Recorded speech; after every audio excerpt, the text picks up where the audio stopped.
সারাইর, ওই দিন সব খুলে যাবে। দুনিয়াতে আল্লাহ লুকায় রাখছেন, ওই দিন খুলে দিবেন। খারাপের খারাপই খুলবেন, ভালোর ভালাই খুলবেন। ওই দিন একটা দিন আল্লাহ তাআলার দরবারে পেশ হওয়ার, ওইটা হচ্ছে বাস্তবতা। আল হাক্কা, ওইটা কি বাস্তবতা? এই বাস্তবতা, এই বাস্তবতা।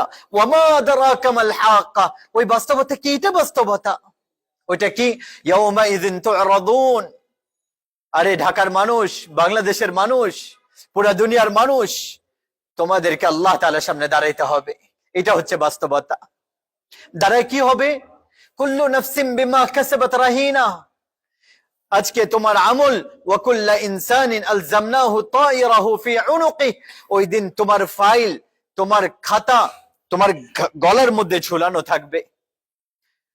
তোমার আমলের পরিবর্তনে তোমাকে বন্ধক রাখা হবে।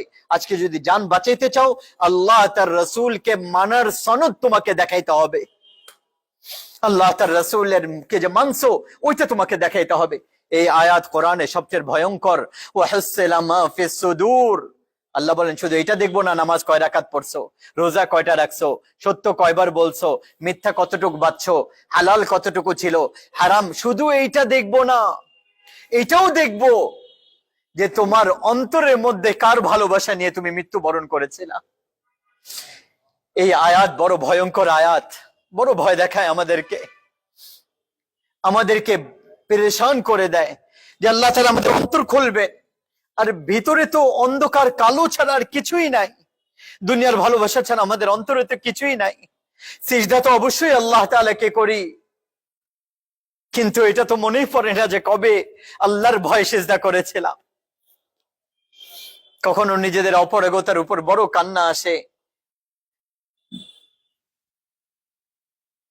আমাদের জীবনে এক রাকাত এরকম পাওয়া যায় না যার মধ্যে আল্লাহর ভালোবাসায় পড়ছি। আমরা এত ফকির যে সারা জীবনে এক রাকাত এরকম পাই না যে আল্লাহ তাআলা আল্লাহই আল্লাহ ছিল অন্তরে, আর আল্লাহু আকবার বলছি। একটা সিজদা এরকম পাই না সারা জীবনে যে আমি ছিলাম, আমার আল্লাহ ছিল, আর দুনিয়ার কিছুই ছিল না। আমার সিজদাও এরকম নাই। আল্লাহ বলেন ওয়া হুসিলা মা ফিস সুদূর, আমি দেখবো যে তোমার অন্তরের মধ্যে কি ছিল।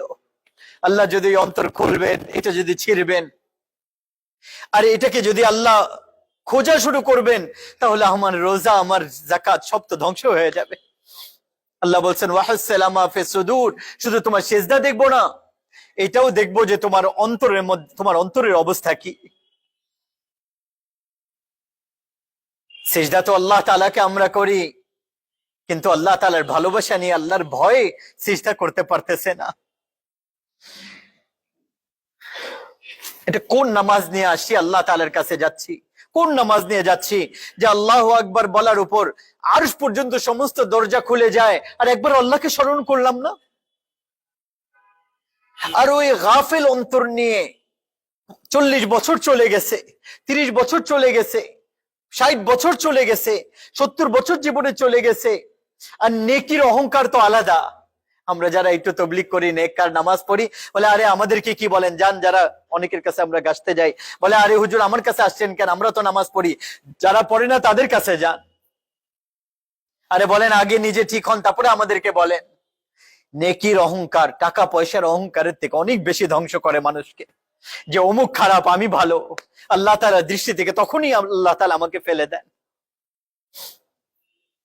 এই জন্য আল্লাহর কাছে দোয়া করি, আল্লাহ যাতে আমাদের অন্তর না খোলে। যদি অন্তর খুলে ফেলবে তাহলে কেউ বাঁচতে পারবে না, ইল্লা মাশাআল্লাহ। শুধু তাকে আল্লাহ তাআলা বাঁচাবেন যাকে আল্লাহ চাবেন। দেখেন, যাদের দৃষ্টি নোংরা হয়ে গেছে তার অন্তর কোনোদিন জাগ্রত হতে পারে না।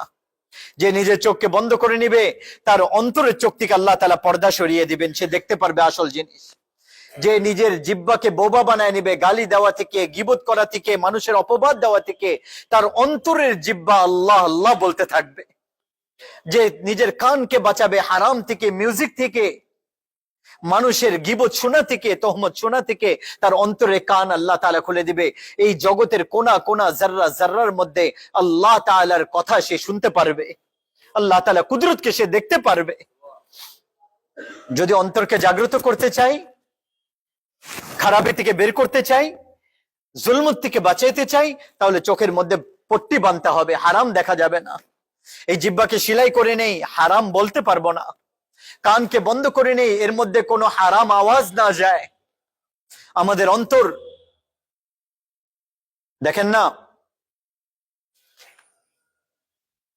মানুষকে ভালো বানানোর দায়িত্ব আল্লাহ তাআলা আমাদেরকে এতটুকু দিয়েছেন যে মানুষের পেছনে মেহনত করো।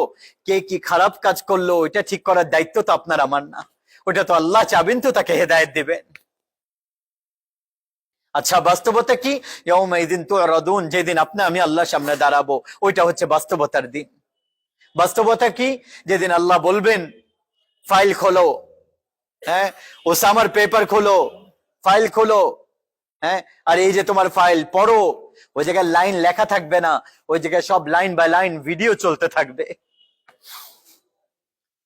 আর ওই দিন, হ্যাঁ, ক্যামেরা ধরলে তো সামনে দেখা যায় পিছনে দেখা যায় না, ওইটা এরকম ক্যামেরা হবে যে আপনার ভিতর আর আপনার বাইর, সামনে ডাইনে পিছনে উপরে নিচে সব দেখা যাবে। আপনি আমি চলতেছিলাম, অন্তরের মধ্যে কি চলতেছিল, মুখ দিয়ে কি বলতেছিলাম, হাত দিয়ে কি করতেছিলাম, সব দেখা যাবে ওই জায়গায়, এরকম ভিডিও হবে। ওইটা বাস্তবতার দিন, ওইটা বাস্তবতার দিন যেদিন হাসরের ময়দানে আপনাকে আমাকে তাড়িয়ে নিয়ে যাওয়া হবে। বাস্তবতা, হাসরের ময়দান, সমস্ত জিন্নাত, পুরুষ মহিলা, আউয়ালিন আখিরিন সবাই এক ময়দানের মধ্যে একত্রিত হবে। বাস্তবতা কি বলছেন? আরশ আল্লাহ তাবারক ওয়া তাআলা সহ আসবেন, ফেরেশতারা আসবেন। বাস্তবতা কি? জান্নাতও আসবে। বাস্তবতা কি? জাহান্নামও বাম দিকে আসবে। বাস্তবতা কি? যেদিন পাল্লা আপনার আমার সামনে রাখা হবে। বাস্তবতা কি? যেদিন পুলসিরাত আপনার আমার সামনে বিছানো হবে। বাস্তবতা কি? আপনার আমার আল্লাহ বলবেন হাজির করা হোক, হ্যাঁ, তখন আমাকে বলবেন আজকে এই দিনের জন্য আমার জন্য কি করে আসছো। এইটা হচ্ছে বাস্তবতা। এর আগে যা কিছু করছো সব ধোঁকা।